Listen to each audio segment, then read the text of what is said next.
नमस्कार।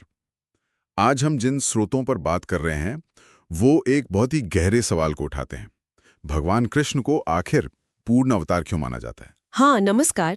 ये विषय वाकई में बहुत दिलचस्प है और महत्वपूर्ण भी, खासकर वैष्णव परंपरा में। बिल्कुल। हमारे पास कृष्ण पूर्ण अवतार का सार के कुछ अंश हैं और हम कोशिश करेंगे कि भागवत पुराण और इस परंपरा के नजरिए से समझें कि इस पूर्ण अवतार का असल मतलब क्या है। और इसमें वो 16 कलाओं वाली बात भी आती है जो कृष्ण को बाकी अवतारों से अलग करती है। हाँ, वही 16 कलाएं। तो चलिए इन्हीं स्रोतों की मदद से इसे थोड़ा खोल कर समझते हैं। सबसे पहले ये पूर्ण अवतार, इसका मतलब क्या हुआ फिर स्रोतों के हिसाब से? मतलब भगवान का वो रूप हाँ, जिसमें उनकी सारी की सारी दिव्य शक्तियां, उनके गुण और उनकी लीलाएं वो पूरी तरह से प्रकट हों, बिना किसी कमी के संपूर्ण रूप में। और ये 16 कलाएं इसी संपूर्णता का हिस्सा है। बिल्कुल। ये 16 कलाएं आप कह सकती हैं ईश्वर की पूर्णता के अलग अलग पहलू हैं। शास्त्रों में ऐसा मानते हैं। अच्छा। जैसे भगवान राम है, हम उन्हें मर्यादा पुरुषोत्तम कहते हैं। उनमें 12 कलाएं मानी गई, 12 कलाएं, हाँ। इसलिए उन्हें अंशावतार यानी भगवान का अंश माना जाता है। पर कृष्ण, उनमें ये सभी 16 की 16 कलाएं पूरी तरह से मौजूद थी। ओह, तो इसी वजह से पूर्णावतार। हाँ, इसी वजह से पूर्ण अवतार यानी ईश्वर का वो स्वरूप जो संपूर्ण है, जिसमें कोई कमी नहीं। तो इसका मतलब ये हुआ कि क्या बाकी अवतार किसी न किसी रूप में सीमित थे, जबकि कृष्ण में दिव्यता की कोई सीमा नहीं थी, ऐसा समझे? हाँ, एक तरह से कह सकते हैं। देखिए, सीमा शायद एकदम सही शब्द ना हो, पर हाँ, उनका प्रकट होने का उद्देश्य और स्वरूप अलग था। अच्छा। और 16 कलाओं के साथ साथ कृष्ण में ईश्वर की वो 6 प्रमुख शक्तियां भी पूरी तरह से थी, जिन्हें षडैश्वर्य कहते हैं। षडैश्वर्य, हाँ, सुना है। ज्ञान, शक्ति। बिल्कुल। संपूर्ण ज्ञान, असीमित शक्ति, पूर्ण ऐश्वर्य, अद्वितीय वीर्य यानी पराक्रम, अनंत यश और पूर्ण वैराग्य, ये सब एक साथ पूरी तरह से कृष्ण में प्रकट हुए। और ये बात सिर्फ मान्यता है या इसका कोई ठोस शास्त्रीय आधार भी है स्रोतों में? नहीं नहीं, इसका बहुत मजबूत आधार है। भागवत पुराण में देखिए एक बहुत निर्णायक श्लोक आता है। अच्छा। कौन सा? स्कंद 1 अध्याय 3 श्लोक 28 है। एते चांच कला पुंसा हाँ। कृष्णस्तु भगवान स्वयं।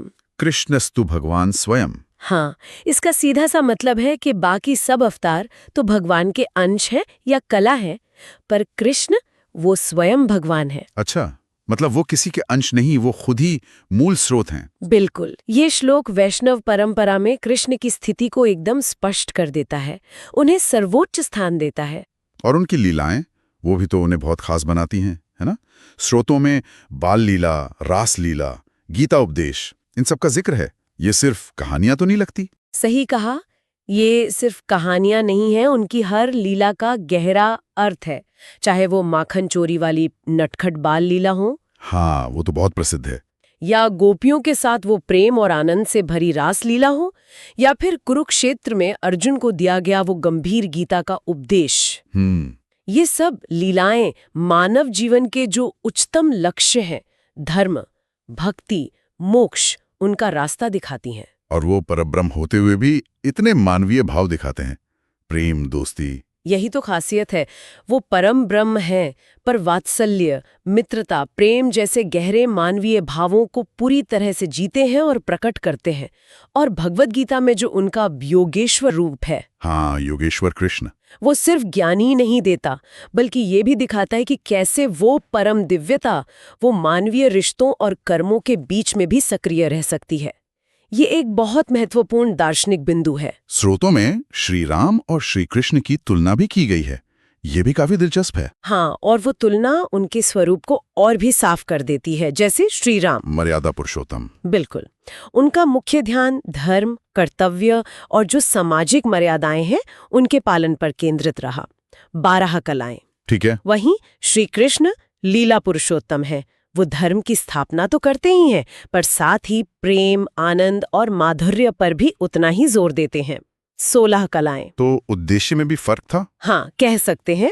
श्री राम का अवतार मुख्य रूप से धर्म की पुनः स्थापना और एक आदर्श मर्यादा स्थापित करने के लिए था, जबकि श्री कृष्ण का उद्देश्य ज्यादा व्यापक था। अच्छा, कैसे? धर्म स्थापना के साथ साथ भक्ति और प्रेम के जो अलग अलग रस हैं, वात्सल्य हो, सखा भाव हो, माधुर्य भाव हो, उन सब को पृथ्वी पर स्थापित करना। समझ गया। तो इन सभी बातों को अगर हम एक साथ देखें तो ये स्पष्ट हो जाता है कि कृष्ण को पूर्णावतार क्यों माना जाता है। संक्षेप में कहें तो बिल्कुल यही बात है। भगवान कृष्ण को पूर्णावतार इसीलिए कहते हैं क्योंकि वो ईश्वर के संपूर्ण रूप में प्रकट हुए, सभी 16 कलाओं के साथ, षडैश्वर्यों के साथ और अपनी विविध लीलाओं के साथ। उन्होंने सिर्फ धर्म की स्थापना नहीं की, बल्कि प्रेम और भक्ति का जो सबसे ऊंचा और सबसे मधुर रूप हो सकता है, उसे भी धरती पर साकार किया।